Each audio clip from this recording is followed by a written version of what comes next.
నమస్తే, welcome to Andhraprabha. నిన్న ఏదైతే జోగినీల మీద జరిగిన దౌర్జన్యం ఉందో అండ్ జోగినీలు కూడా చాలా సాటిస్ఫైగా లేరు అని చెప్పేసి కూడా తెలుస్తున్న విషయం.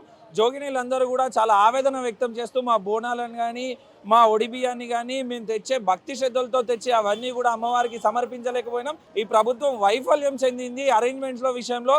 అండ్ ప్రధానంగా విఐపీలకు ఇచ్చిన ఇంపార్టెన్స్ మాకు ఇవ్వలేదు.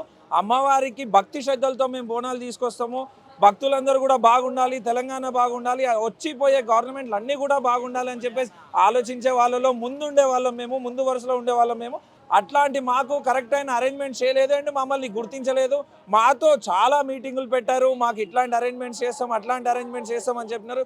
మాకు స్పెషల్గా ఐడి కార్డ్స్ కూడా జారీ చేస్తామని చెప్పినారు. అవన్నిట్లలో కూడా జాప్యం జరిగింది. అండ్ ఇప్పుడు మేము శాంతియుతంగా ఇక్కడ ధర్నా చేయడానికి వస్తున్నాము అండ్ మా శాంతియుత నిరసనను కూడా తెలపడానికి వస్తున్నాము. దీని ద్వారా రాబోయే రోజుల్లో ఏదైతే లాల్ దర్వాజా బోనాలు ఉన్నాయో అక్కడైనా కానీ దీని ద్వారా గుణపాఠం నేర్చుకొని అక్కడైనా కానీ అరేంజ్మెంట్ సరిగ్గా చేస్తారా, మా జోగిని లాంటి వాళ్ళకి సరైన గుర్తింపు ఇస్తారా లేదా అని చూస్తామని చెప్పేసి కూడా జోగిని శ్యామల మాట్లాడుతూ ఆవేదన వ్యక్తం చేస్తున్న పరిస్థితి. అండ్ చూడాలి పోలీసులు ఏం చేస్తారు, శ్యామల ధర్నాన్ని కానీ శ్యామల నిరసనని కానీ సక్సెస్ చేయనిస్తారా, లేకపోతే అక్కడి నుంచి తననేమైనా లిఫ్ట్ చేసి తీసుకెళ్లే పరిస్థితి ఉందా అనేది కూడా తెలియాల్సిన పరిస్థితి. బట్ మాట్లాడదాం, శ్యామల గారితో మాట్లాడి అసలు ఏం జరిగింది, ఏం కథ అనేది కూడా శ్యామల గారితో మాట్లాడి తెలుసుకుందాం. చాలా ఇబ్బంది పడుతూ, చాలా బాధపడుతూ జోగినీలందరూ కూడా మాట్లాడుతున్న పరిస్థితి.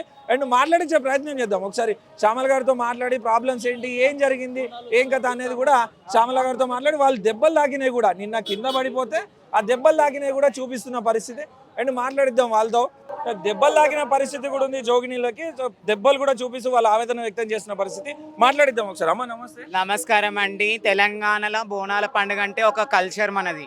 కానీ ఇక్కడ ఏమైతుందంటే ఈ పోలీసు వాళ్ళతోనే పండుగ అవుతుంది. ఈ దెబ్బలు తినడం ఏంది, ఇట్లా గోట్లు వాళ్ళకి మేము 30,000 40,000 ఖర్చు పెట్టుకొని ఒగ్గోళ్ళని బోన్సర్లని మేము రెడీ అయ్యి పూలహారాలు అమ్మవారికి సంబంధించిన బోనం కానీ నైవేద్యం కానీ అన్నీ తీసుకొని వస్తే ఇక్కడ నుంచి వీళ్ళ టార్చర్ ఉంటుంది. లోపల పోదామంటే అక్కడ టార్చర్ ఉంటుంది. ఎక్కడ మాకు ఫెసిలిటీస్ అనేది నీట్నెస్గా లేదు. ప్రతి ఒక్క మీటింగ్ పెట్టిరో దానికి మేము అటెండ్ అయినాం కానీ ఎక్కడ మాకు అనేది రీప్రజెంట్ కావట్లేదు. అసలు ఏం వాల్యూ అనేది లేదు. ఫస్ట్ ఆఫ్ ఆల్ ఇక్కడ ఒక జోగిని అంటే ఎంత చిన్న చూపుగా చూస్తున్నారంటే ఒక మనిషికి అన్న వాల్యూ ఉన్నది కానీ మా లాంటి దేవుడు వచ్చేటోళ్ళకి అయితే వాల్యూ అనేది లేదు. ఎప్పుడు పోలీసు వాళ్ళతో ఇదే టార్చర్ ఉంటుంది మాకు. ఎప్పుడు వీళ్ళు ఇట్లనే చేస్తారు, ముందేమో అన్ని మాట్లాడతారు. ఒక 1 డే సండే రోజు మేము సంవత్సరం అంతా వెయిట్ చేస్తాం, 30,000 40,000 ఖర్చు పెట్టుకొని బోనాలు చేస్తే వీళ్ళు ఇట్లాంటి పనులు చేస్తారు.